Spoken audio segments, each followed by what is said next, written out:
et marss süstile, muidu laseme lahti. Väga lihtne asi on tegelikult asjaga. Ma ühele suurfirma ametiühingule siis tema töötaja kaudu andsin hea soovituse ja jätke see kõik meelde ja rääkige kõigile edasi.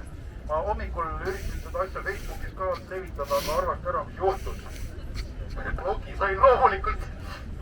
No see selleks. Ühesõnaga kõige lihtsam asi, kui minna kohtusse tööandja vastu, siis mitte ei tule minna sinna, et on sundvaktsineerimine, vaid tuleb minna sinna selleks, et defineerida, mis asi on vaktsineerimine. Vaktsineerimine on vaktsiini süstimine inimesele haiguse vastu. Aga mitte mingil juhul ei ole tegemist süstimisega mingi katsejärgus oleva preparaadiga.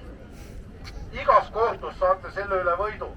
Ja peale seda, kui keegi tuleb uuesti torkimisega nagu tüütama, siis on kohtuotsus juba olemas. Aitäh!